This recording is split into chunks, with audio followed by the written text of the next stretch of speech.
Salut tout le monde, donc on se retrouve aujourd'hui pour une nouvelle vidéo. Je voulais revenir avec vous sur les dernières rumeurs qui concernent en fait les relations entre les États-Unis et Israël.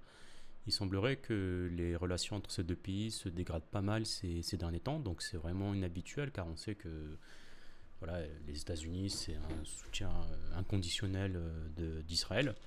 Et du coup voilà, je voulais revenir avec vous un petit peu sur les rumeurs qui tournent un petit peu pour qu'on puisse voir ça ensemble et éventuellement le commenter. Euh, donc voilà, j'avais repéré trois quatre nouvelles qui paraissaient intéressantes. Donc là, on a cette première nouvelle en fait qui dit que les États-Unis en fait ils ne demanderaient plus à l'Arabie Saoudite de reconnaître Israël dans le cadre d'un accord nucléaire. Donc voilà, il y a un accord que les États-Unis veulent mettre en place pour pouvoir développer en fait l'énergie nucléaire en Arabie Saoudite. Et l'une des conditions en fait, ce serait que l'Arabie Saoudite reconnaisse en fait l'État d'Israël.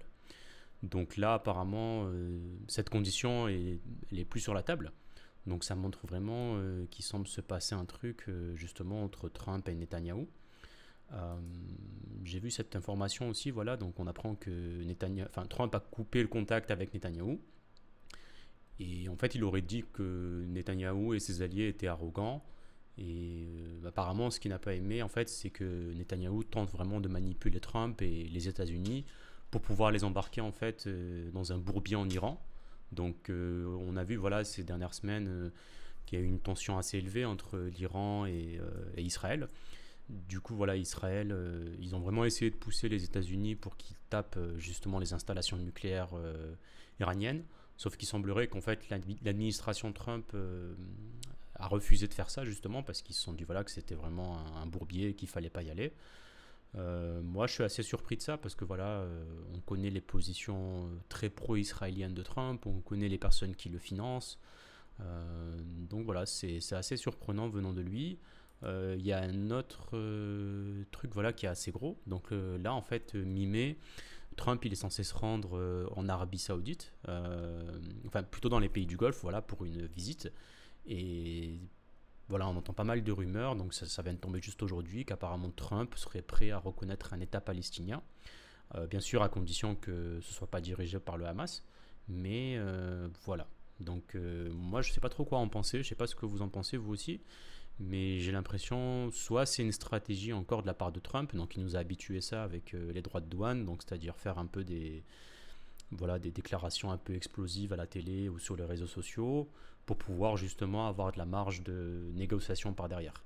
Donc peut-être que ce qu'il essaye de faire, c'est de mettre un coup de pression à Netanyahou à travers l'opinion publique, à travers les médias, mais ça paraît étonnant quand même, voilà, parce qu'on sait que les relations israéliennes américaines sont vraiment sacrées chez eux.